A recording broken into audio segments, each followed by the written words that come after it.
Assalamualaikum warahmatullahi wabarakatuh.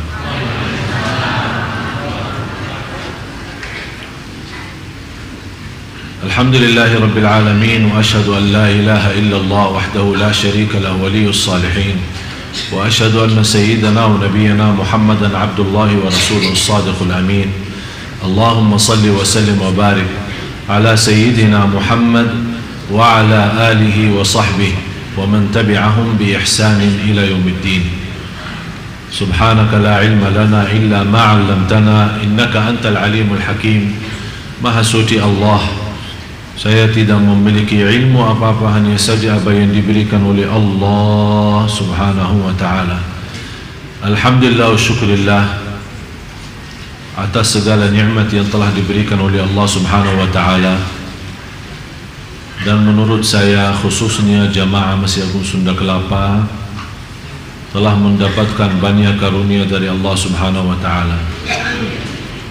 Setiap waktu dan setiap saat kita bisa menikmati suasana dalam salat kita, suasana dalam ceramah kita, dan kita bisa merasakan kenikmatan di masjid saat kita beriktikaf. Dan mudah-mudahan semua amalan Bapak Ibu tidak ada yang sia-sia, dan mudah-mudahan semuanya menjadi mulia di sisi Allah Subhanahu wa ta'ala. Dan saya yakin ini semua perjuangan Bapak Ibu selama kita sama-sama mempelajari agama di masjid yang sama-sama kita cintai, Masjid Agung Sunda Kelapa ini, yang insyaAllah senantiasa ma'mur, dan insyaAllah jamaahnya juga semakin insyaAllah barakah. Saya yakin semua memperjuangkan dakwah di masjid ini demi sama-sama kita mencintai Allah Subhanahu wa ta'ala. Dan saya yakin tidak ada keraguan dalam hati anda semua yang hadir. Kalau ada orang bertanya, pasti akan anda menjawab dengan jawaban yang cukup jelas. Saya 100% dalam hati saya mencintai Allah Subhanahu wa ta'ala. Dan saya juga tidak ada keraguan terhadap Bapak Ibu dalam hal ini. Tapi masalah cinta itu belum tentu seorang mencintai Allah, belum tentu berlakunya benar, dan belum tentu kehidupannya benar, belum tentu ibadahnya benar. Malah Rasulullah sallallahu alaihi wasallam bersabda, seorang hamba Allah 60 tahun salat, tapi selama 60 tahun tidak diterima salatnya. Ditanya oleh sahabat, ya Rasulullah, bagaimana bisa terjadi seorang 60 tahun tidak diterima salatnya? Kata Rasulullah sallallahu alaihi wasallam, li'annahu la yutimmu ruku'aha wala sujudaha, karena dia tidak berusaha maksimal untuk menyempurnakan rukuknya dan sujudnya. Dan kita lihat kondisi dan keadaan banyak di antara jamaah kita yang kita sayangi dan kita cintai. Banyak di antara jamaah terlalu keburu selesaikan salatnya, apalagi salat sunnah qabliyah ba'diyah, apalagi duha dan yang lain-lain. Kapan kira-kira saatnya kita bisa menikmati ibadah salat? Jangan sampai kita termasuk dalam ancaman hadis Rasulullah sallallahu alaihi wasallam, 60 tahun tapi tidak diterima oleh Allah Subhanahu wa taala salatnya. Nauzubillah. Mudah-mudahan kita semua menjadi orang-orang yang bisa mendekatkan dirinya kepada Allah karena salat yang khusyuk, salat yang sempurna rukuknya dan sujudnya. Marilah kita sama-sama mempelajari dan masuki kepada amalan-amalan yang bisa membawa kita bukan hanya kita cinta Allah, tapi Allah Subhanahu wa ta'ala juga mencintai kita semua. Karena mendapatkan kenikmatan dicintai Allah Ini sebuah kenikmatan yang cukup istimewa. Banyak orang yang dilalaikan, banyak orang yang tertipu oleh syahwat, hawa nafsu dan dunia. Walaupun dia punya target mencari ridha Allah Subhanahu wa taala dan menjadikan tujuan kehidupannya, qul inna salati wa nusuki wa mahyaya wa mamati lillahi rabbil alamin la syarika lah wa bidzalika umirtu wa ana minal muslimin. Jadi orang-orang yang sudah membaca ayat ini berkali-kali di dalam iftitah salatnya, ternyata dia tidak mendalami arti daripada doa ini. Dia tidak merasakan kekuatan doa ini dan tidak menikmati bagaimana bisa terwujud benar-benar inna salati wa nusuki wa mahyaya wa mamati lillah, semata-mata karena Allah, syukur karena Allah, sabar karena Allah, ikhlas karena Allah, salat karena Allah, bersedekah karena, silaturrahim karena. Di mana saja berada, selalu kita menjadikan diri kita dan kurbankan segala yang kita miliki karena Allah, baru akan terbentuk, akan Allah balas mencintai kita. Amalan-amalan yang pertama, orang-orang yang dicintai Allah Subhanahu wa ta'ala, orang yang senantiasa membaca Al-Quran. Tapi bagaimana prinsip orang baca Al-Quran tapi dicintai Allah?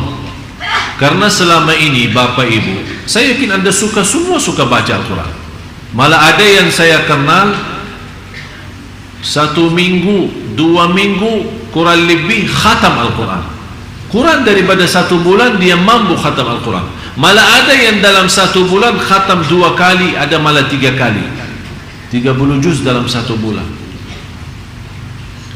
Tapi masalahnya bukan berapa banyak baca, tapi bagaimana membaca. Selama ini kita membaca Al-Quran untuk mengkhatamkan, tapi yang saya minta kali ini agak sedikit kita rubah. Bagaimana saya bisa baca Al-Quran tapi saya mendapatkan Allah mencintai saya? Yang pertama, saat kita baca Al-Quran harus Anda rasakan Allah bicara sama Anda langsung. Allah bicara sama kamu. Ya ayyuhalladzina amanu, hei orang. Yang dimaksud siapa? Saya. Rasakan. Ittaqullah, berarti Allah mau berbicara sama diri kita sendiri. Itu yang perlu dirasakan saat kita membaca Al-Quran. Dan kita selama membaca Al-Quran, kita merasa, kata ulama, kalau mau berbicara sama Allah Subhanahu wa ta'ala, salat. Tapi kalau Anda mau mendengar Allah berbicara, baca Quran. Kalau Anda mau mendengar Allah yang berbicara, baca. Karena ini Al-Quran kalam Allah, kalam Allah langsung, yang Allah sampaikan langsung. Kalam Allah itu disampaikan kepada malaikat Jibril kepada Nabi Muhammad SAW, Nabi Muhammad kepada sahabatnya, dan seterusnya sampai kepada kita. Jadi yang ingin berbicara sama Allah, salat, hadap Allah, bicara, silahkan. Tapi yang ingin mendengar Allah yang berbicara, baca Al-Quran. Jadi saat Anda baca Al-Quran, Bismillahirrahmanirrahim, Anda rasakan mendengar kalam Allah. Jadi jangan Anda hanya membaca. Ada seorang membaca hanya lewat mata.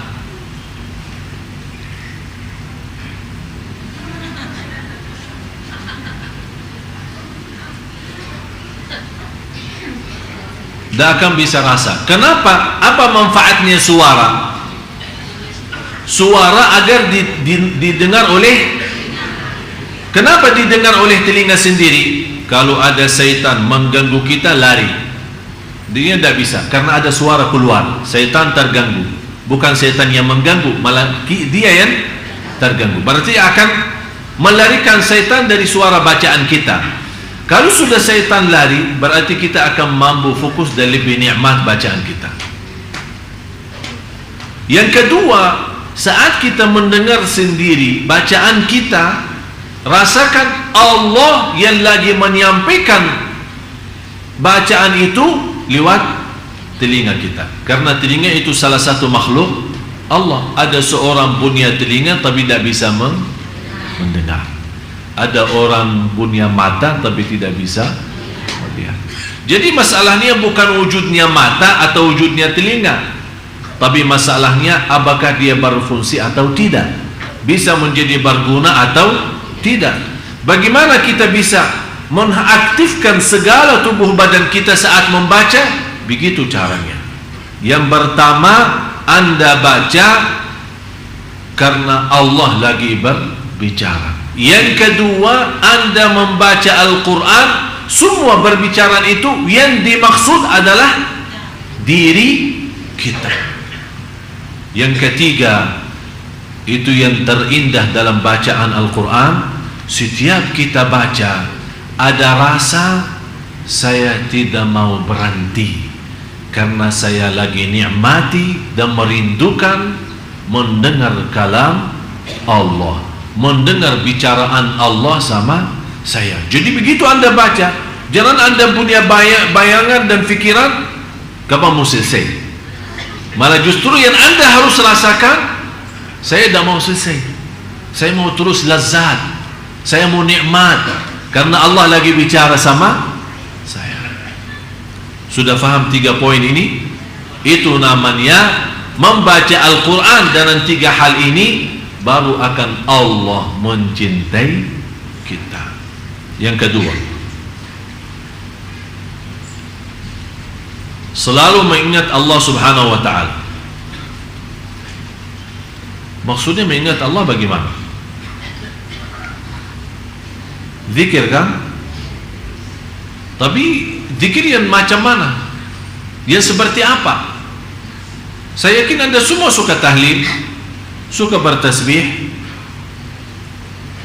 tapi seindah zikir yang tidak ada batasnya, seindah zikir tidak punya tempat tertentu, seindah zikir yang tidak ada batasnya, dan seindah zikir yang tidak punya tempat tertentu. Artinya apa? Jangan bapak ibu suka berzikir hanya di masjid. Jangan bapak ibu suka berzikir hanya habis salat.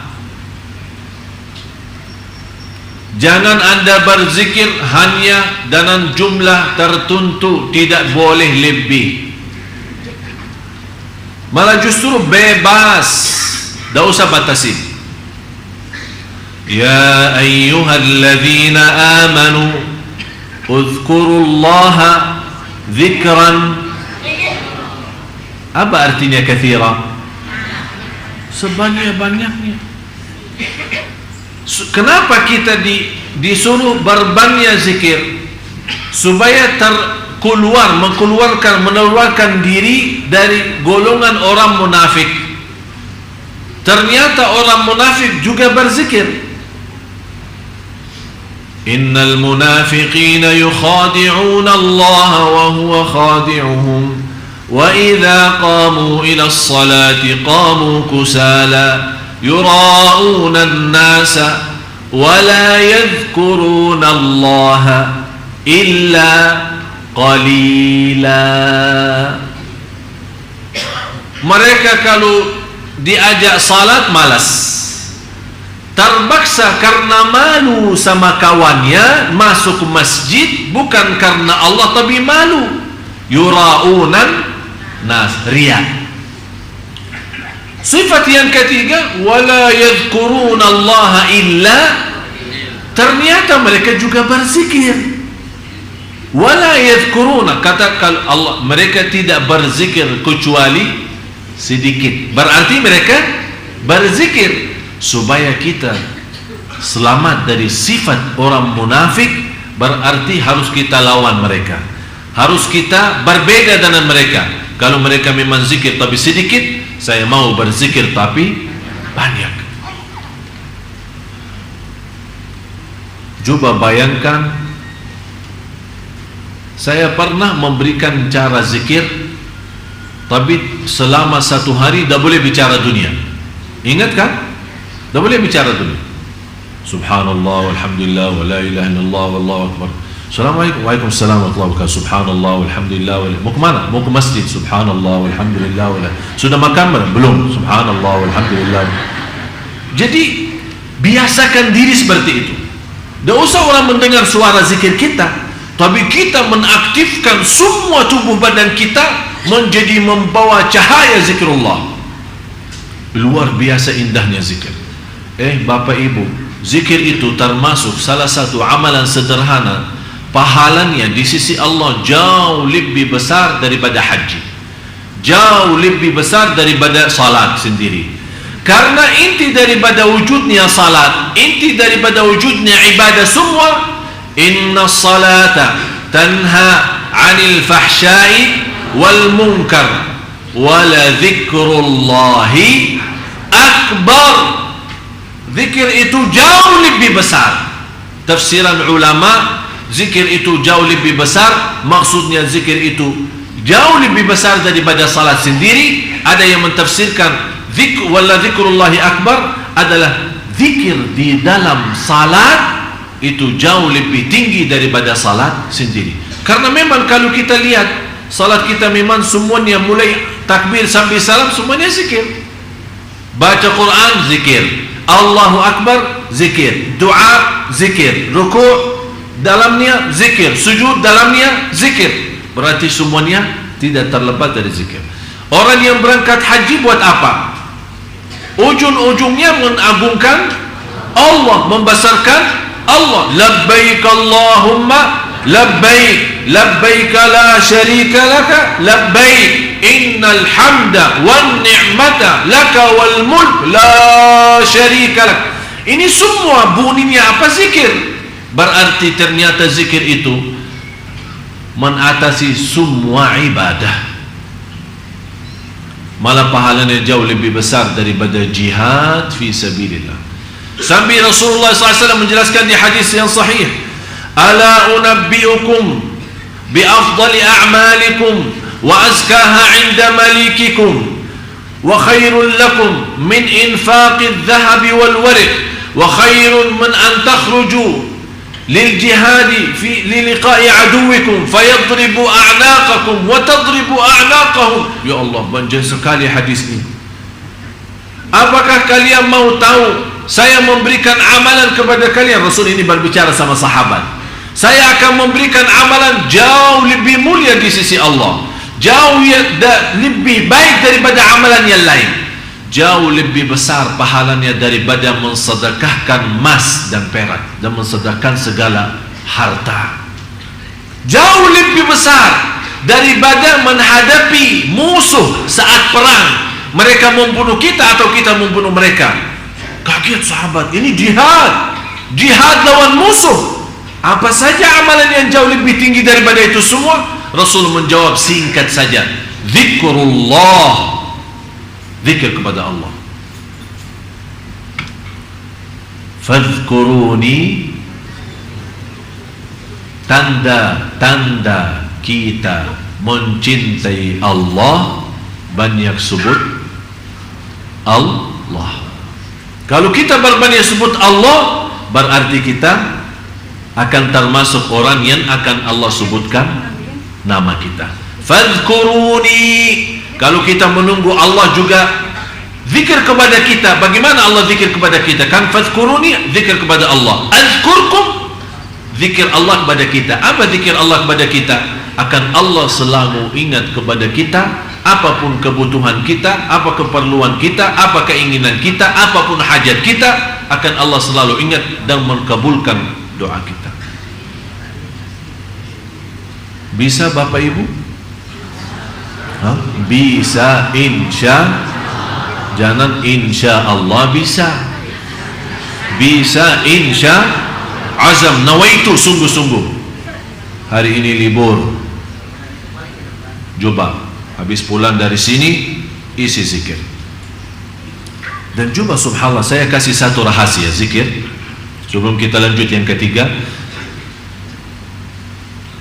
Saat Anda wudu, usahakan wudu sebelum salat kira-kira 10 atau 15 menit.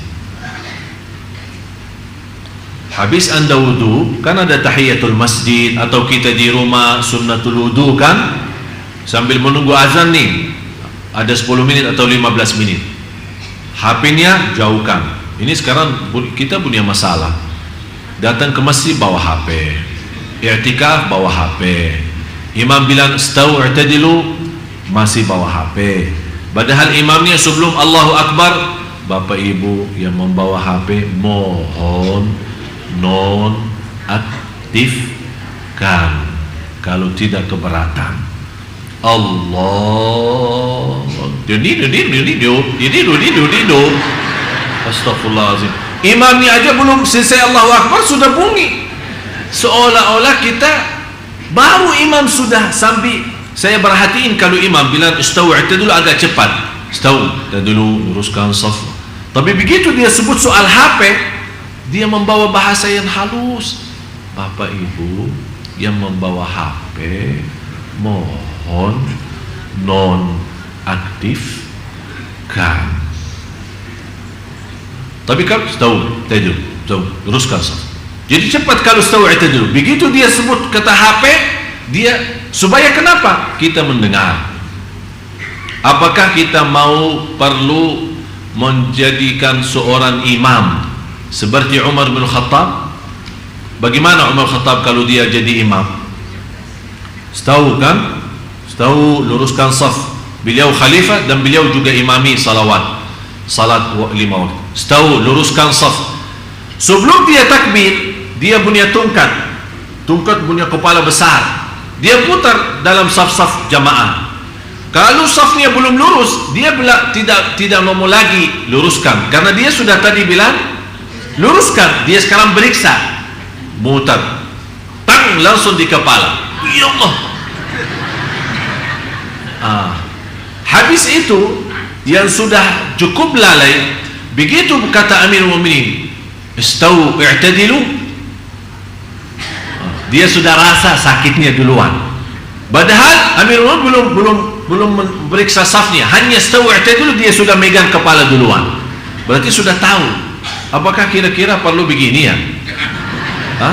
Nanti saya minta sama pengurus satu tongkat di sini, supaya setiap ini mutar-mutar lah sebelum kita takbir. Jadi jamaah sekalian, inilah namanya. Begitu Anda wudu sebelum azan 10 menit atau 15 menit, tinggalin semua dunia, HP semua tinggalin, terus isi zikrullah. Subhanallah, kalau kita bisa seperti ini, saya yakin salat kita jauh akan lebih baik. Karena kenapa zikir sebelum salat itu? Karena dia memberikan persiapan batin, bersih semua, HP jauh semua bersih. Jadi fikiran zikir. Yang dimegang tangannya boleh tasbih atau pakai jari sendiri, terus zikir. Begitu sudah masuk Allahu Akbar, ikuti dengan suara azan, dan habis azan angkat tangan berdoa. Subhanallah, indah. Belum ikamat, belum kita selesai sunnah qabliyah, kita sudah siap batin dengan cahaya zikir. Begitu masuk salat, waktu wajib kita, ternyata nikmat salat. Tolong amalan ini yang saya baru saja sampaikan, pertama kali saya sampaikan cara ini, saya mohon dipraktis dan diamalkan. Anda sendiri akan merasa, oh ternyata betul. Yang ketiga,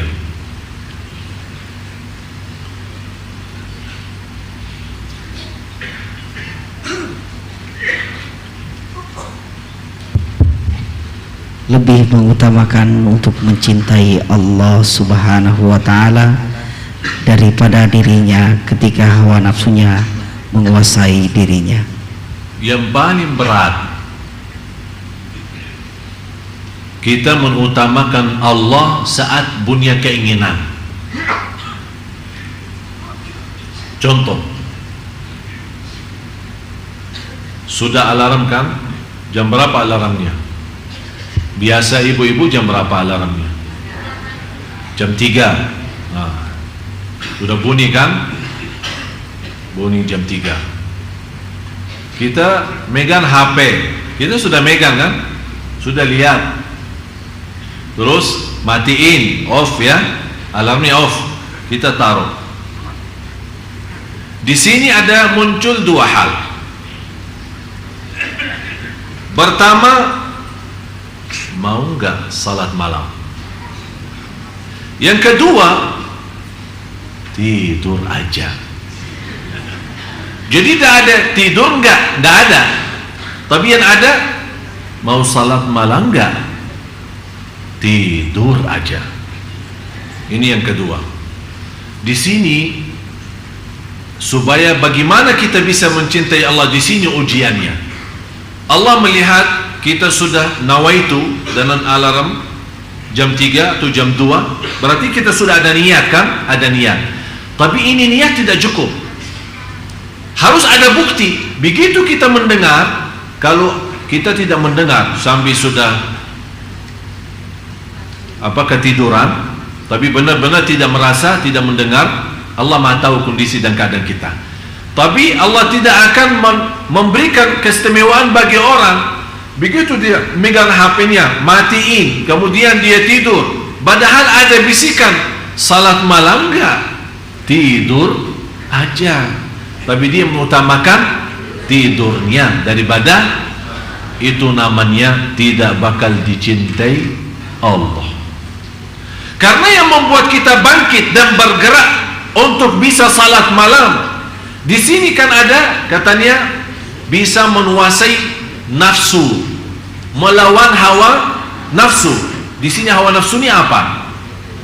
Hawa nafsunya di sini apa? Mau tidur. Berarti tidur itu kan enak. Salat malam jauh lebih enak, tapi nafsu kita mau istirahat, tapi hati nurani kita mau menghadap Allah. Orang yang bangun dan dia mampu melawan hawa nafsu dan semangat, bagaimana dia semangat? Dengan zikrullah. Alhamdulillahilladzi ahyana ba'da ma amatana wa ilaihi an-nusyur. Astaghfirullahaladzim, bismillah, tawakkaltu Allah. Bangun, baca ayat, baca ayatul kursi, baca apa saja supaya menghilangkan syaitannya. Begitu anda bangun, begitu anda wudu, Allah subhanahu wa ta'ala setiap titisan air wudu membawa dosa keluar. Begitu anda salat, akan Allah cahayakan rumah, malaikat di langit melihat rumah itu keluar cahaya, orangnya di dalam rumah lagi salat malam. Kalau kita sudah menjadi kebiasaan, ketika satu malam kita memang sakit, sudah alarm, sudah mau bangun, tapi sakit betul. Ternyata begitu kita bangun tapi tidak kuat, malaikat melihat ini rumah biasanya ada cahaya keluar, kok ini malam tidak keluar cahayanya. Turun salah satu malaikat mau ambil berita, ini ada apa. Begitu mereka turun, salah satu malaikat, oh orangnya lagi sakit. Naik lagi, dia sampaikan pada malaikat, orangnya lagi. Semua malaikat di langit rapat mendoakan, ya Allah sembuhkan. Subhanallah. Berarti malaikat sendiri menhayati cahaya salat malam kita. Sebagaimana kalau kita keluar malam, kita kadang-kadang melihat langitnya terang kan? Itu katanya cahaya dari langit turun. Tapi kapan bisa cahaya dari bumi naik? Jangan sampai malaikat melihat malah ternyata gelap, semua gelap. Karena cahaya yang bisa tembus ke langit bukan lampu PLN ya, bukan listrik ya, Tapi yang bisa tembus ke atas adalah semua cahaya nurani kalbu kita saat kita lagi salat malam. Oleh karena itu, salah satu amalan yang bisa membawa kita dicintai Allah, harus Anda mampu menguasai dan melawan hawa nafsu kita. Terutama saat merasa nafsu kita ingin sesuatu duniawi, ingin istirahat, ingin tidur, ingin mencari rizki tapi yang haram, tidak mau membedakan halal haram. Tapi di situ kita lawan, karena nafsu kita, mohon maaf, jiwa kita itu kan istilahnya mau yang enak-enak saja, tidak mau capek, yang enak-enak saja. Tapi begitu kita lawan, bukan yang enak diri saya, tapi yang enak Allah. Apa yang dienak Allah, apa yang disenang oleh Allah, apa yang diridai oleh Allah. Di situ kita selalu menanamkan dalam jiwa kita adalah kekuasaan hanya di tangan Allah. Jangan sampai memberikan nafsu kita yang memiliki kekuasaan. Di situ kita lama-lama akan memiliki hati yang sudah rusak. Begitu kita mau perbaiki, susah memperbaikinya. Yang keempat,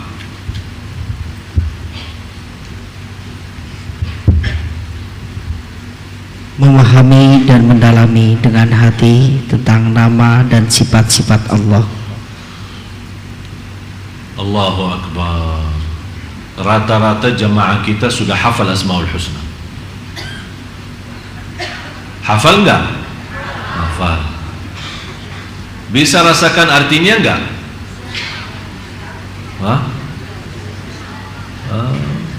Rasulullah sallallahu alaihi wasallam bersabda di hadis yang sahih, "Inna lillahi 99 isma, man ahsaha dakhala al-jannah." Allah mempunyai 99 nama.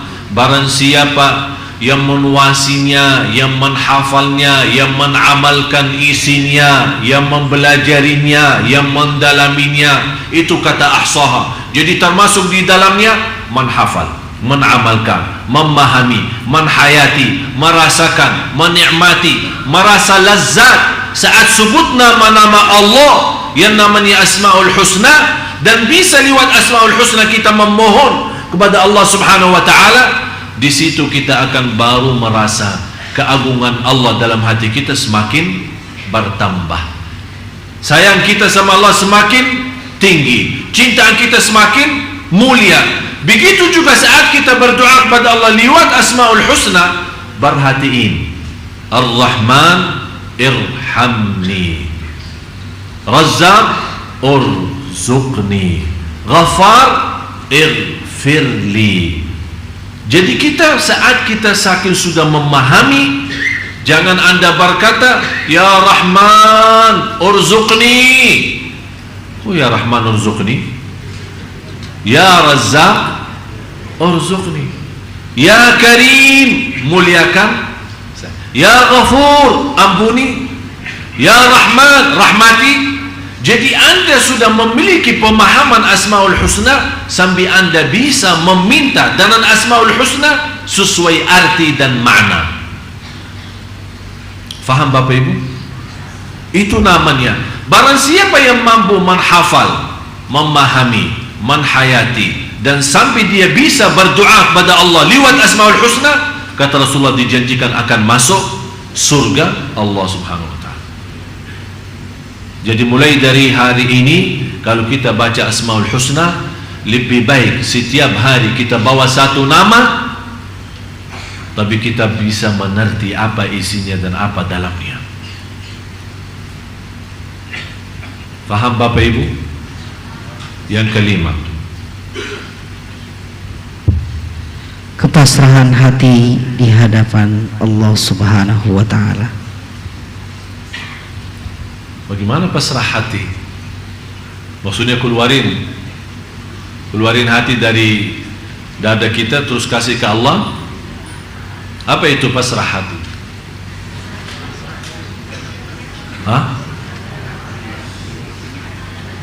Intinya begini, dalam ibadah, dalam mencari rezeki, saat kita makan, saat kita tidur, saat kita jalan menuju ke masjid, saat kita berjalan mencari nafkah, saat kita di mana saja berada, hati kita selalu merasa tidak punya upaya dan tidak punya daya untuk melaksanakan sesuatu kecuali dengan Allah. Terwujud benar-benar la haula wala quwata illa billah. Dan pasrah yang tertinggi adalah pasrah kalbu.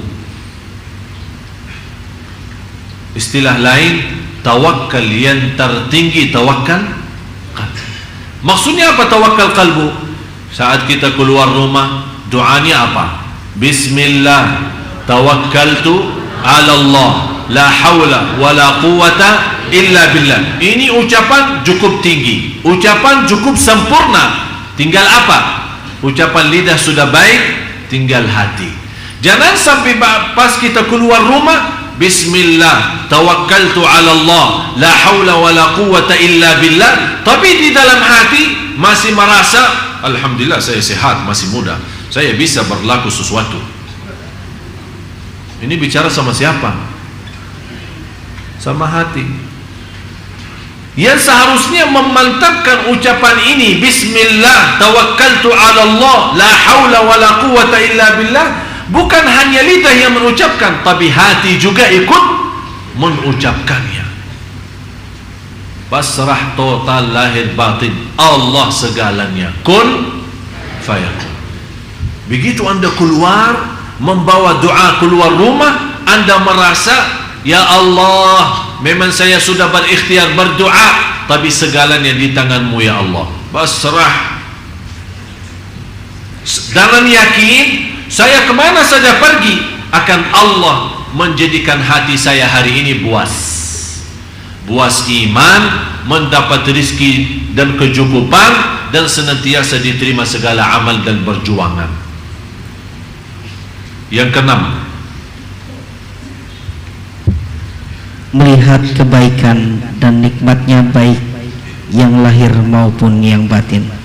Salah satu yang bisa anda mendapatkan dicintai Allah, harus anda selalu mengingat nikmat Allah. Fikirkan nikmat-nikmat Allah kepada kita. Wa amma bi ni'mati rabbika fahaddits. Yang kita selalu lupa,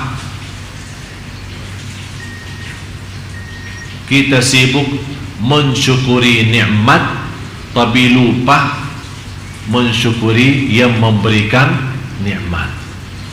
Kita sibuk menikmati nikmat tapi kita lupa mensyukuri yang memberikan nikmat. Kita sibuk untuk menghadapi cobaan tapi kita lupa minta tolong dari yang memberikan cobaan. Jadi selalu kita bayangkan, jangan anda melihat posisi ujian. Kenapa manusia dinamakan dalam Al-Quran innal insana ladzalumun kafar wa in ta'uddu ni'matallahi la tuhsuha innal insana ladzalumun kafar. Sungguh manusia amat zalim dan amat kafir. Amat zalim apa? Dia menggunakan nikmat yang telah diberikan oleh Allah yang tidak mampu dihitung. Dia menggunakan nikmat itu untuk menzalimi dirinya. Yang kedua, dia sangat kafir. Dia tidak mensyukuri Allah dan merasakan kemuliaan yang telah diberikan oleh Allah lewat nikmat-nikmat itu. Berarti dia mengkafirkan nikmat. Dia berkufur terhadap nikmat. Dinamakan oleh ulama kufrun ni'mah, kufur nikmat. Jadi anda sebelum melihat sisi cobaan, yang seharusnya Bapak Ibu anda melihat sisi kenikmatan. Bunia mata masih bisa melihat Al-Quran, bunia lidah masih bisa menyebut nama Allah, bunia telinga masih bisa mendengar azan dan kalam-kalam yang baik, bicara-bicara yang baik. Anda masih punya kaki bisa berlangkah-langkah menuju ke masjid silaturrahim dan kemana-mana mencari nafkah dan rezeki yang halal. Anda masih punya nafas yang bisa menaturkan nafasnya untuk Allah subhanahu wa ta'ala. Saya bertemu beberapa hari lalu seorang ibu sudah usia 90 tahun, sakit, tidak bisa bergerak. Begitu saya datang silaturahim, saya bertanya, bagaimana bu keadaannya? Dia menjawab, alhamdulillah. Tapi dalam kata alhamdulillah benar-benar tersentuh hati saya.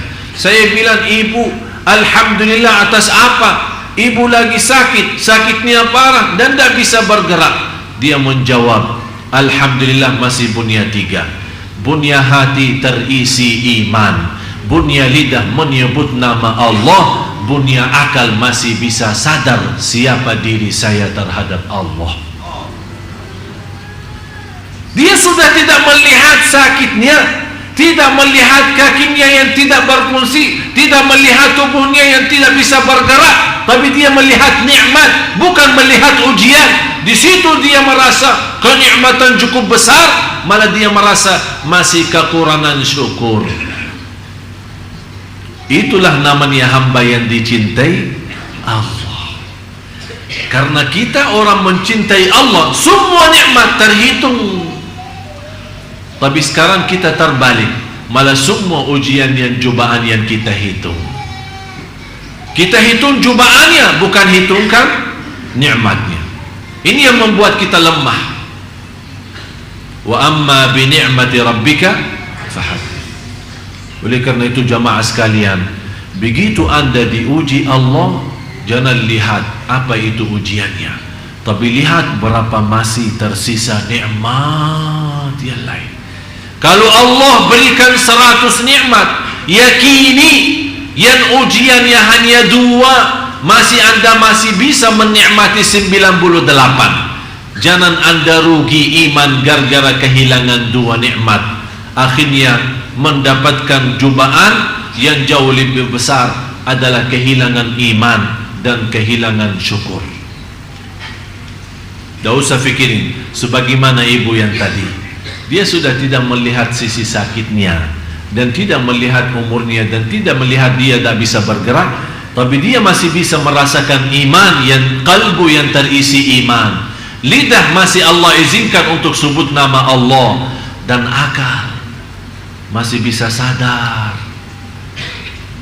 Kata ibu, saya kenal banyak keluarga saya malah jauh lebih muda daripada umur saya, tapi sudah istilahnya bikun ya, sudah tidak bisa nyambung.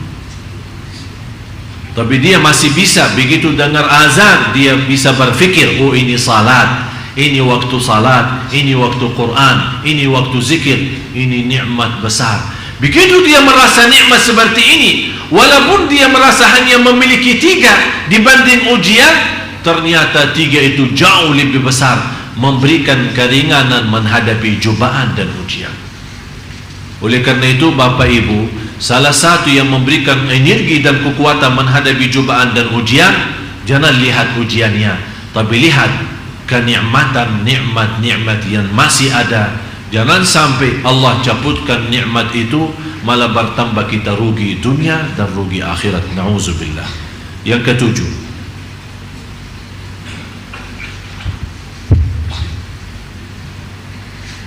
merasakan kehinaan dan kerendahan hati di hadapan Allah. Yang ketujuh, subhanallah, kira-kira bisa kita merasakan saat kita lagi salat atau saat kita lagi doa, benar-benar merasa hina diri enggak? Maksudnya hina diri di sini apa? Kita saat salat dan saat doa, kita melemparkan diri kepada Allah, buang diri kepada Allah. Kita tunjukkan kepada Allah, ya Allah, saya tidak punya Tuhan selain Engkau ya Allah. Biar saya punya kekayaan, tapi ya Allah saya miskin, masih nol dengan kekayaan-Mu ya Allah. Saya Allah butuh segala sesuatu dari-Mu, butuh rahmat-Mu, ampunan-Mu, pimpinan-Mu, petunjuk-Mu ya Allah. Kita selalu saat doa dan saat salat merasakan kita hamba yang terhina, yang tidak bisa apa-apa, yang tidak punya arti, yang tidak punya nilai, karena semuanya hanya Allah, milik Allah, kembali pada Allah, inna lillah wa inna ilaihi raji'un. Apalagi saat kita salat, ternyata ada hikmahnya, disuruh berdiri kemudian tunduk kepala ke bawah. Jangan salat seperti orang sombong, malah matanya ke atas, ya seolah-olah Allahu Akbar, dia bicara sama Allah, mau apa? Dia tidak berkata mau apa, tapi sikap salatnya seperti itu. Tapi yang saya harapkan, begitu Anda salat, menundukkan kepala ke bawah, biar Allah berkata, ada apa? Kamu mau apa?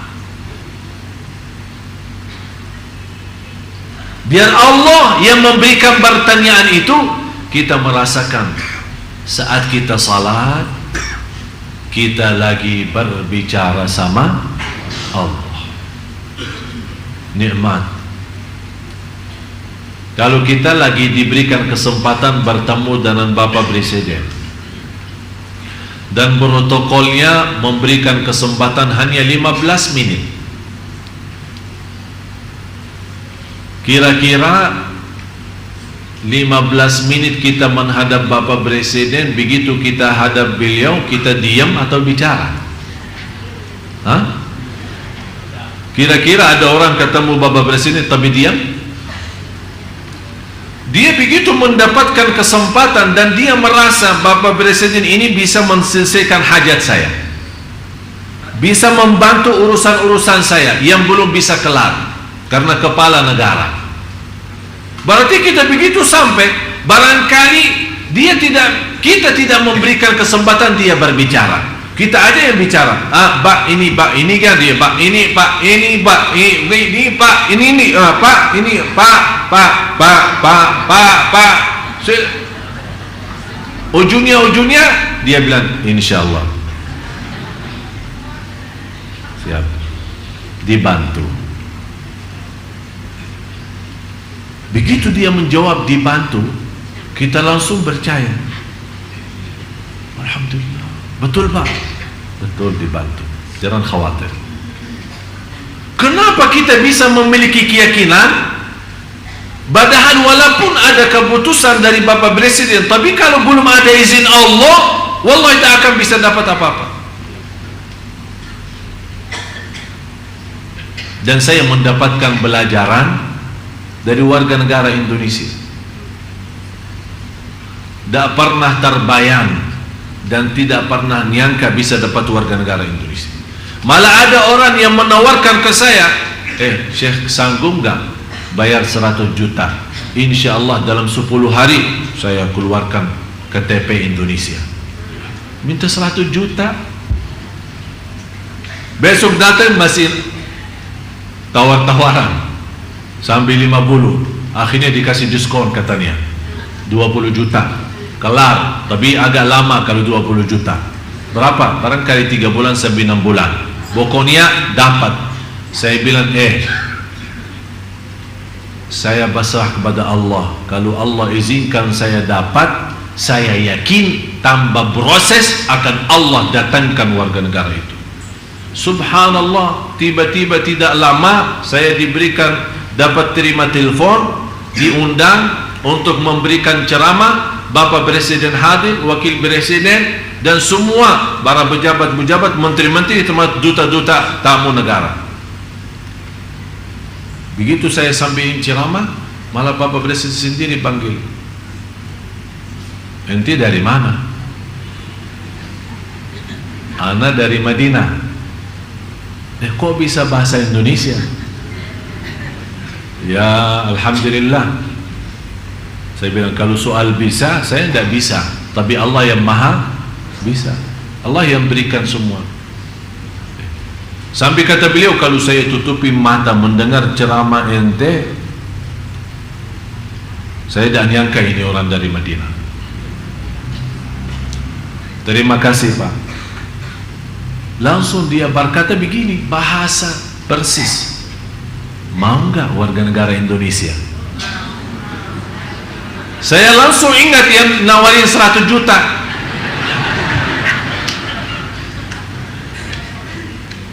Sambil saya berkata, gratis Pak ya? Gratis. Sekarang saya perintahkan, Anda berkenan enggak? Saya bilang terima kasih, penghargaan bagi saya Pak. Kita pemain bola aja sudah kita kasih warga negara, sampai sekarang tidak dapat juara. Udahlah, mudah-mudahan dengan kita membaga buatmu mendapatkan warga negara, insya Allah bisa membawa masyarakat Indonesia menjadi makmur. Begitu bahasa beliau.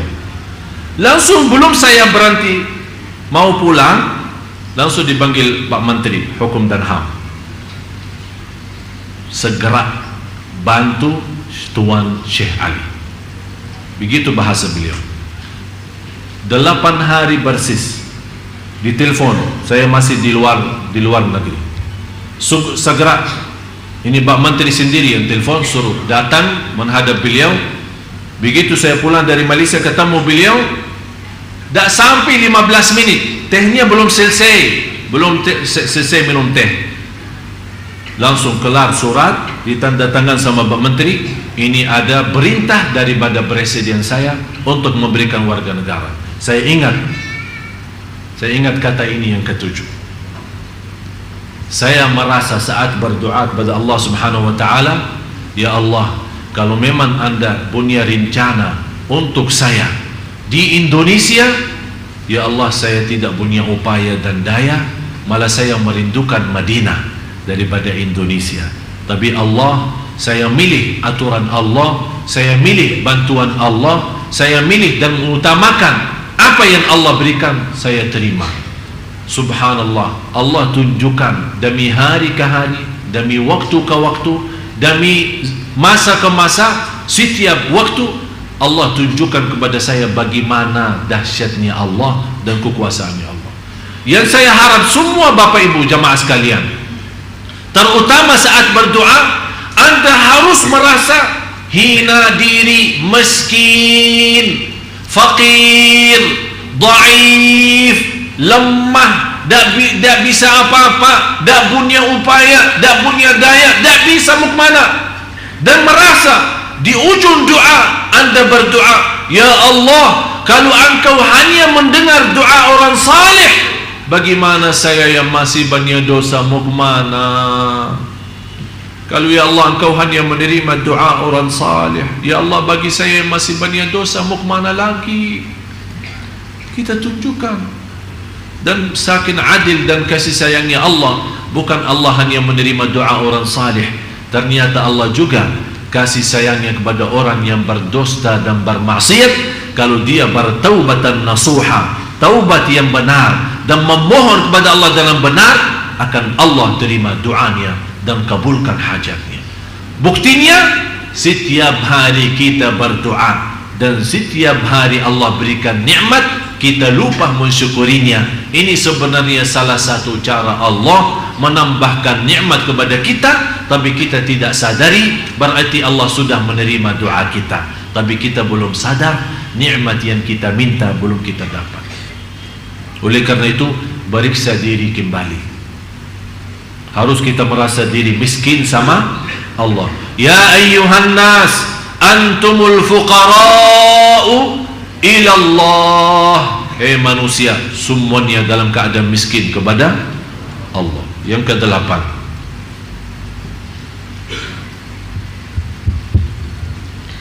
beribadah kepada Allah Subhanahu wa ta'ala pada waktu sepertiga malam terakhir, untuk bermunajat kepadanya, membaca Al-Quran, merenung dengan hati, serta mempelajari adab dalam beribadah di hadapan Allah, kemudian ditutup dengan istighfar dan bertaubat.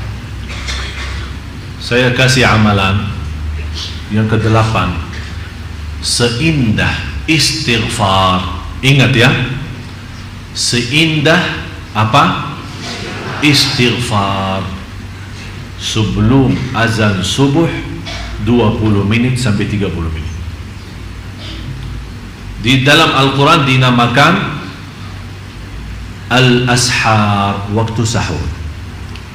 As-sabirina was-sadiqina wal-munfiqina wal-mustaghfirina bil-ashar. ashar wa bil ashari hum yastaghfirun. Kenapa Allah ikatkan waktu sahur istighfar? Karena seindah ibadah, jauh lebih baik daripada salat malam atau baca-baca amalan yang lain adalah istighfar yang terindah. Kenapa saya berkata yang terindah itu istighfar? Karena Allah puji hamba-hamba yang beristighfar di waktu sahur. Kalau Allah puji, berarti Allah senang. Kalau Allah senang, berarti Allah ridha. Tapi saya minta istighfar bagaimana?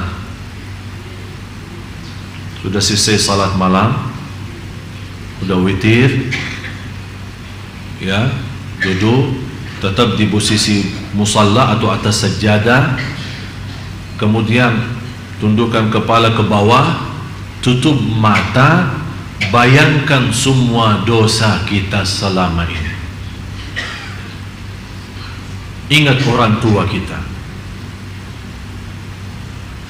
ingat dosa maksiat kita. Berapa kali ketiduran dari waktu salat, berapa kali kita durhaka sama orang tua, berapa hari lewat tidak baca Quran, berapa kali kita berbohong, berapa kali kita fitnah orang, berapa kali kita ghibah, berapa kali kita membawa hal-hal yang tidak diridai Allah, malah dimurkai Allah. Begitu anda sambil mengingat bayangan-bayangan dari kepala, istighfarnya berjalan. Astaghfirullah. Istighfar jangan diam. Dan kalau tidak bisa nangis, pura-pura nangis. Beneran. Yang awalnya pura-pura lama akan jadi beneran. Jadi begitu anda merasa, ada orang menceritakan ke saya, Ustaz, saya ingin nangis tapi tidak bisa-bisa. Ingin nangis, tidak keluar. Saya bilang begini, pura-pura aja nangis. Ya bagaimana? Astagfirullah.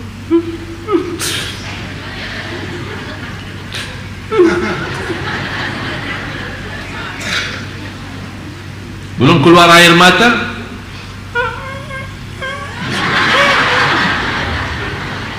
beneran. Ini salah satu ikhtiar kita. Karena kenapa kita berusaha mau keluarin air mata? Karena air mata itu adalah obat sikat kalbu. Tahu kalau baju lagi, kadang-kadang kalau masukin mesin cuci tidak bersih kan? Apa yang diperlukan? Ini kalbu ini perlu. Apa itu? Air mata obatnya.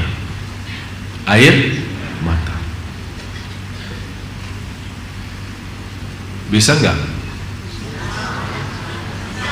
Bisa, insya. Demi Allah jamaah sekalian, kalau anda bisa merasakan keindahan seperti ini, demi Allah tidak perlu lama istighfar. Hanya 10 kali saja, oh, sudah nangisnya minta ampun. Sudah nangisnya minta ampun. Sampai ada satu saat akan bengkak mata, saking nangis. Malah mau berhenti nangis tidak bisa. Kalau anda sudah bisa sampai ke martabat itu, sampai anda mau berhenti nangis tidak bisa, berarti sudah anda tersuntuh dicintai Allah. La ilaha illallah. Mau saya ajak anda nangis? Mau nangis ya? Beneran? Ya nanti kita doa. Yang ke-9, berkumpul bersama dengan orang-orang yang mencintai Allah Subhanahu wa Ta'ala secara jujur, memetik perkataan-perkataan yang baik dari mereka, serta tidak berbicara kecuali meyakini adanya kebaikan ketika berbicara, yang diketahui akan menambah kebaikan keadaanmu dan bermanfaat untuk orang lain. Berkumpullah sama orang-orang saleh, bapak ibu semua yang hadir, terutama ibu-ibu. Jangan sampai di antara ibu-ibu dan bapak-bapak tidak punya kawan orang saleh. Maksudnya orang saleh apa? Saleh benar, salihah benar, cinta masjid, lembut perbicaraannya, halus bawaannya, dermawan, akhlaknya mulia, tak pernah suka marah, tak pernah suka fitnah orang, selalu menjaga lidahnya, selalu menjaga perasaan orang lain, senantiasa menjadi berguna bagi orang lain, suka bersilaturrahim, selalu ada di masjid, suka ceramah, suka mendengar, suka majlis ta'lim, suka beramal salih. Harus bapa ibu masing-masing memiliki kawan orang salih salihah, tapi salih salihah yang istimewa. Kenapa saya minta salih salihah yang istimewa? Nanti kata ulama, kalau orang salih itu masuk dalam surga dan dia kenal kita baik, begitu dia duduk di dalam surga berkumpul dengan orang salih yang lain, karena kita dekat sama beliau, dia ingat kita waktu berkumpul sama kita di dunia. Dia bertanya, ya Allah, ini kawan saya, mana dia ya Allah? Kata Allah, kawanmu lagi disiksa di neraka. Kata orang salih, ya Allah, mohon maaf, saya tidak akan bisa puas menikmati surga kecuali dengan kawan saya itu. Allah terima syafaatnya orang salih itu dan membawa orang yang dosa dari neraka masuk surga. Ternyata ada guna bagi orang salih nanti di hari kiamat. Bapak ibu, jangan di antara kita tidak punya kawan orang salih banget. Itulah perjuangan kami mendatangkan imam-imam, ulama yang membawa bacaan yang indah mengimami kita. Kenapa? Kenapa saya menjaga perjuangan itu? Demi Allah, bukan hanya untuk bapak ibu saja, tapi saya punya keinginan yang tertinggi lagi. Ya Allah, kalau memang saya terhitung sebagai orang yang masuk neraka, mudah-mudahan dengan kawan-kawan yang salih yang saya bawa ke Sunda Kelapa, mereka bisa membawa syafaat bagi saya nanti di hari kiamat. Cuba usahakan semua yang hadir, jangan sampai tidak punya kawan salih. Siapa itu? Para habaib, habib-habib, kiai, ulama, ustaz, imam, muazzin, tetangga kita, orang yang suka di masjid. Kita perhatiin siapa di antara jamaah yang rajin di masjid. Kalau sudah rajin di masjid dan tidak pernah jauh dari masjid, kecuali kalau dia sakit memang tidak bisa datang ke masjid, itu tanda dia salih. Langsung jaga, jangan lepas. Datang ke dia, dekat sama dia, minta doanya, salaman, kenalkan diri anda, sebutkan nama, supaya besok dia nanti dalam surga, kalau dia merasa kehilangan kita, dia bisa ingat, ya Allah, ada fulan bin fulan, kawan saya di dunia, yang selalu namparin saya, yang selalu kenalkan nama dirinya ke saya, mana dia ya Allah? Kalau Allah menjawab dia masuk neraka, orang saleh itu akan mensyafaatkan kita, membawa syafaat bagi kita. Semua yang hadir, Allah saksi. Ya Allah, engkau maha saksi. Di antara jamaah yang hadir, engkau ya Allah merahasiakan di antara jamaah ada hambamu yang salih-salihah. Ya Allah, saya mohon engkau jadi saksi, saya mencintai hambamu yang salih-salihah yang hadir di majlis ilmu ini. Ya Allah, dengan cintaan saya kepada hambamu yang salih-salihah, selamatkan kami ya Allah semua yang hadir, dan jadikan kami bersama orang salih hari kiamat. Wa adkhilna birahmatika fi ibadika. Tolong doa ini jangan ditinggal. Tolong doa ini jangan ditinggal. Wa adkhilna bi rahmatika fi ibadika salihin. Karena ini doa para nabi dan rasul. Para nabi dan rasul berdoa itu, ya Allah, jadikan saya bersama orang salih, apalagi kita. Kalau para nabi dan rasul sudah minta, ya Allah, jadikan kami dalam rahmatmu bersama golongan orang salih, apalagi kita jamaah sekalian. Mudah-mudahan kita semua bersama orang salih di dunia, bersama orang salih nanti di hari kiamat, dan juga bersama orang salih dalam surga Allah Subhanahu wa taala. Amin ya rabbal alamin. Yang ke-10, menjauhi atau menghilangkan hal-hal yang menghalangi hati dari mengingat Allah Subhanahu wa taala. Tolong periksa kembali apapun hal-hal yang menghalangi kita dari Allah. Dunia, jauh dari dunia. HP, jauh dari HP. Usaha menjauhkan kita dari masjid, usaha menjauhkan kita dari zikrullah, usaha melalaikan kita dari kewajiban kita yang jauh lebih utama, tinggalkan karena Allah. Karena Rasulullah bersabda, man taraka syai'an lillah awadahu Allahu khairan min. Barang siapa yang meninggalkan sesuatu karena Allah, akan Allah gantikan yang lebih baik.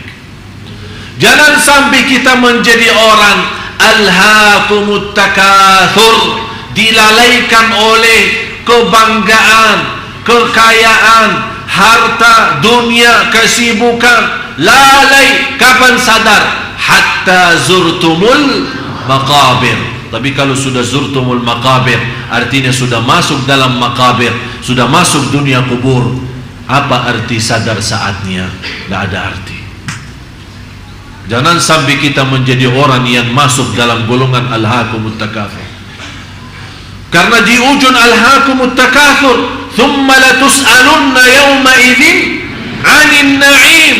Rasulullah sallallahu alaihi wasallam ketika satu saat berduduk sama Sayyidina Abu Bakar, sahabat-sahabat yang lain, ada Sayyidina Uthman radhiyallahu an, Rasulullah SAW makan dan minum. Begitu dibawakan minum air, air itu agak dingin, apalagi musim panasnya Madinah. Begitu Rasulullah minum air yang dingin di musim panas, merasa enak bangetnya, enak, sejuk. Karena suasana panas, tapi jus itu atau minuman itu atau air itu benar-benar membuat kita enak banget, sejuk, terasa nikmat. Begitu Rasul habis minum air, nangis sallallahu alaihi wasallam. Sahabat, ya Rasulullah, kenapa nangis? Apakah air itu ada masalah? Kata Rasulullah, akan Allah tanyakan kita terhadap nikmat air dingin itu di musim panas, apakah sudah syukur atau belum? Thumma latus'alunna yawma idzin 'anil na'im. Itu yang akan ditanyakan oleh Allah. Coba periksa di rumah kita, macam-macam makanan sampai kita minum membawa kemana, akan ditanyakan oleh Allah. Minuman apa lagi? Begitu anda menikmati minum jus atau minuman yang lain, tolong ingat, thumma latus'alunna yawma idzin 'anil na'im. Ini alhaakumut takatsur, salah satu surah yang membuat Rasulullah nangis. Mari sama-sama kita berdoa.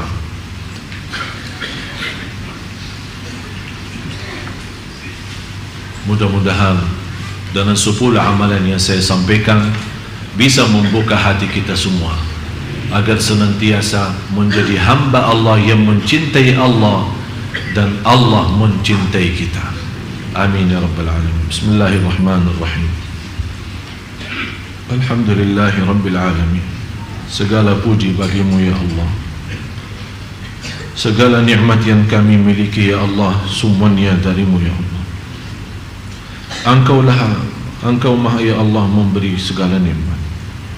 Nikmat mata, nikmat telinga, nikmat lidah yang masih bisa menyebut namamu ya Allah. Nikmat akal dan kesadaran yang masih bisa mengingat kewajiban kami terhadapmu ya Allah. Nikmat kaki yang masih bisa berlangkah-langkah dengan lancar dan sehat walafiat menuju ridhamu ya Allah. Nikmat tangan nikmat tangan ya Allah, yang selama ini kita masih bisa menikmati megang kitab-Mu ya Allah.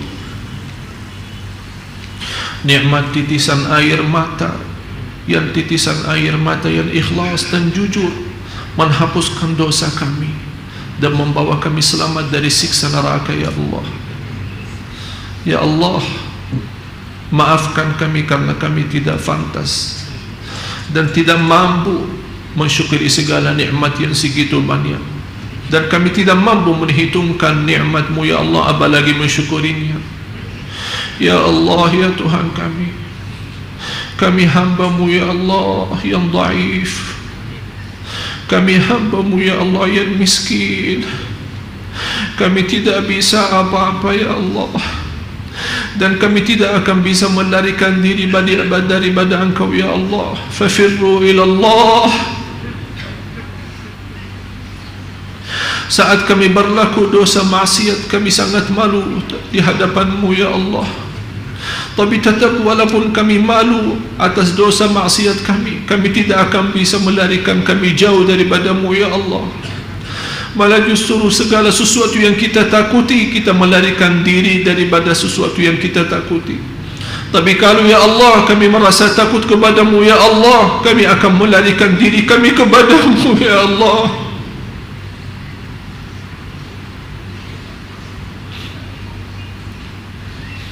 Segala sesuatu yang kita takuti, kita berusaha melarikan diri daripada sesuatu itu, kecuali Engkau ya Allah. Begitu kami merasa takut, kami tidak bisa kemana-mana kecuali kepada Engkau ya Allah. Ya Allah, kami datang kepada-Mu ya Allah dalam penuh harapan, dengan hati yang terisi iman dan taqwa, dengan kekhusyuan dan kerindahan, dengan kemiskinan dan kehinaan. Ya Allah, kami datang kepada Engkau ya Allah membawa segala dosa maksiat, membawa dosa besar dan dosa kecil, tapi kami sangat mengharapkan ampunan-Mu ya Allah. Walaupun dosa maksiat kami segitu banyak, tapi rahmat-Mu ya Allah jauh lebih banyak dan jauh lebih besar bagi kami ya Allah. Rahmatilah kami, rahmatilah kami.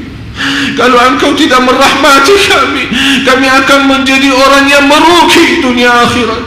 Rabbana zalamna anfusana wa in lam taghfir lana wa tarhamna lanakunanna minal khasirin. Ya Allah, Engkau maha melihat, maha mendengar semua yang hadir. Bapa Ibu sangat memohon ampunan-Mu ya Allah. Ya Allah, aku mohon dengan nama-Mu yang agung dan mulia untuk semua yang hadir keluar dari Masjid Sunda Kelapa ini di pagi hari ini, sudah dihapus segala dosanya ya Allah. Disucikan hatinya ya Allah, dibersihkan jiwanya ya Allah, diterima segala amal ibadahnya ya Allah. Aku mohon ya Allah, tidak ada di antara Bapak Ibu yang kecewa saat ini ya Allah. Ya Allah, kami harap ya Allah, saya mengharapkan ya Allah untuk semua jamaah pulang masing-masing ke rumahnya membawa ridha-Mu ya Allah.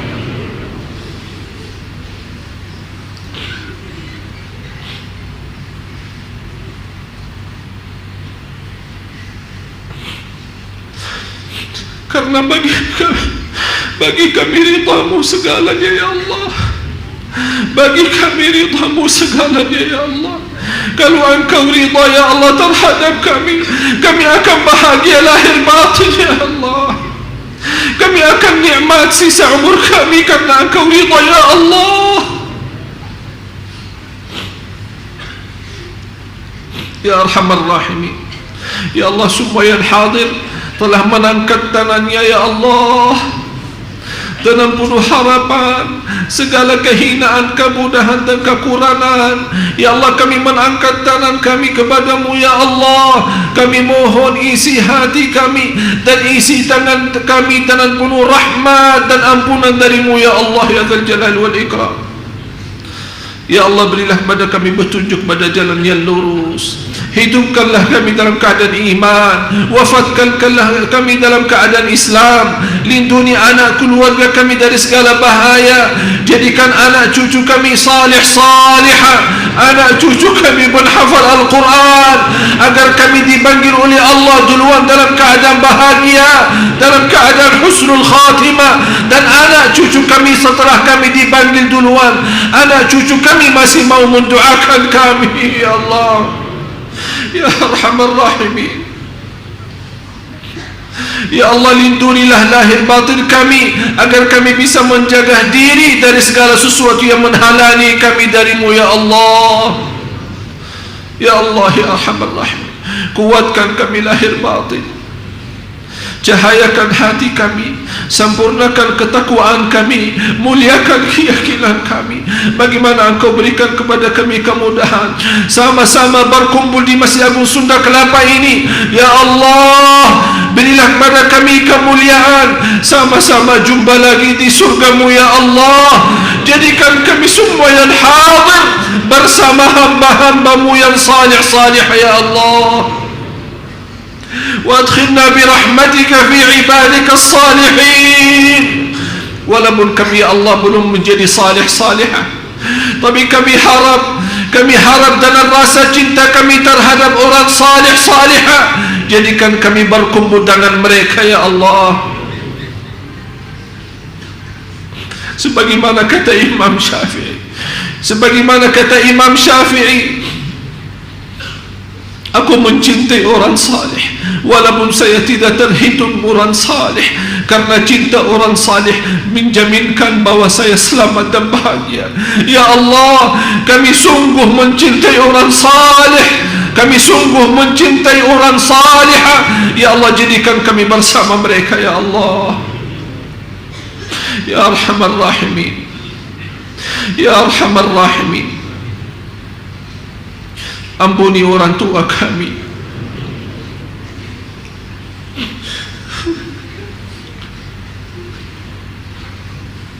orang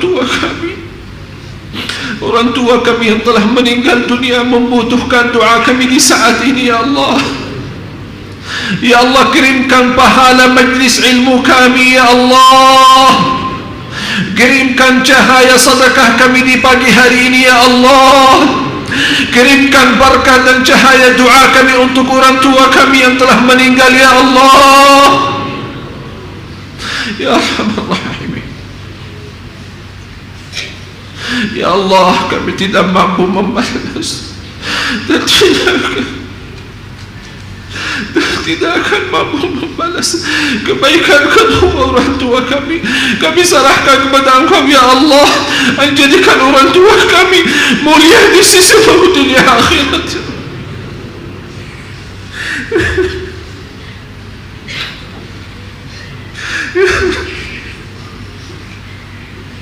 Ampuni durhaka kami terhadap orang tua kami.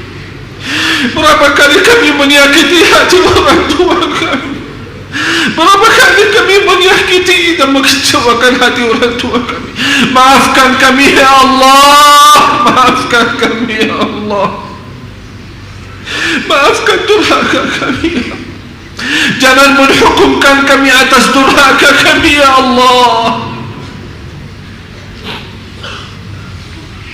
ampuni saudara kami muslimin muslimat, mukminin mukminat yang hidup yang telah wafat.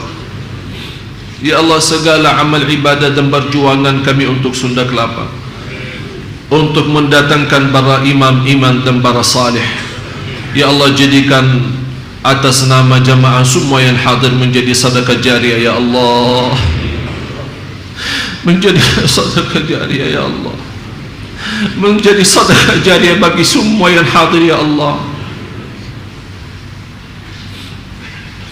selama, ya Allah, selama saya di Indonesia memperjuangkan untuk umat Indonesia, umat Islam di Indonesia, ya Allah, aku mohon lipatkan dan tercetak nama Bapak Ibu semua yang hadir dalam perjuangan ini, dan diterima segala sedekah jariah dan amal ibadah. Ya Allah, Ya Arhamar Rahimin, Ya Arhamar Rahimin, Ya Arhamar Rahimin, Ya Arhamar Rahimin, irhamna. Ya Arhamar Rahimin, irhamna. Ya Arhamar Rahimin, irhamna. Karena kami hamba-Mu ya Allah, membutuhkan rahmat-Mu. Sangat kami memerlukan rahmat-Mu dan pimpinan-Mu. Ya Allah, pimpinlah kami dalam sisa umur hidup kami ya Allah, agar sisa umur hidup kami menjadi yang terbaik selama ini dan mengakhiri hayat kami dengan sebaik-baiknya husnul khatimah birahmatika ya arhamar rahimin. Ya Allah, inilah doa kami. Engkau pernah janji dalam kitab-Mu, ud'uni astajib lakum, berdoalah padaku, aku janji akan nerima doa-Mu. Ya Allah, inilah doa kami. Inilah doa kami dengan keyakinan dan penuh harapan Engkau menerima sesuai janjian-Mu. Inilah doa kami sesuai perintah-Mu dalam kitab-Mu. Ya Allah,